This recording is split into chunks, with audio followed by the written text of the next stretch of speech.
have here is a 1/12 scale Lamborghini. It is an exact replica in every detail except for one, the weight. They did not scale the weight correctly. All right, so right now, this weighs 4 pounds. I need to get it to 2 pounds. This is a pretty nice car. It kind of pains me to do this. Look at the detail on this thing. It's a little auto shop of horrors as Tori strips his teeny turbo down to 2 pounds.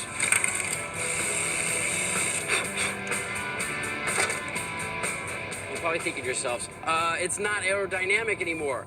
Well, this is how I'm gonna take care of that problem. I'm gonna use some tape to cover up all the holes. That way, it'll remain aerodynamic and light. So with a streamlined supercar, how's the small scale going to go down? So I have this car jacked up.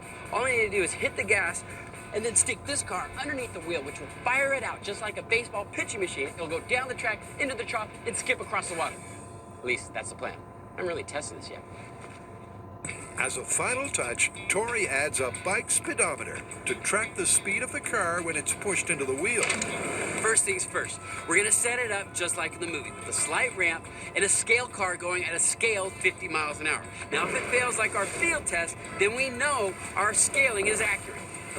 And with Jesse in the driver's seat, the first test is at 14 miles per hour or a scale speed of 50.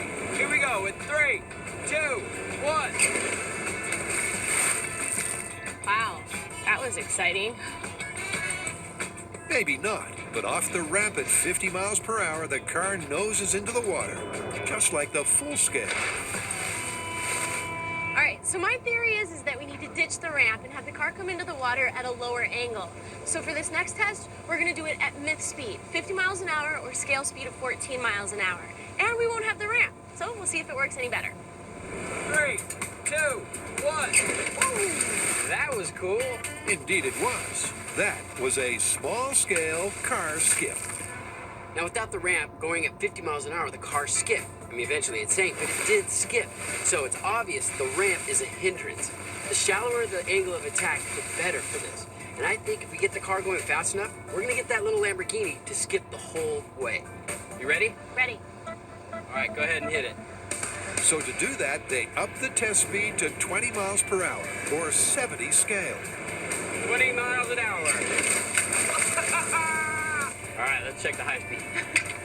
It actually made it across the pond. At 70 miles per hour, the teeny turbo skims the entire trough. And that's giving them ideas for full scale. Faster is better. Yeah, I mean, it might actually, this might actually work if we get the car going fast enough. And I'm sure we could do something about it, scooping down into the water if we had something On to the keep front it to up. keep it up so it's not actually like nosing in. Yeah, Well, for kicks and giggles, should we try and go faster? like 100 miles an hour? Yeah. Hit it. 20. 28.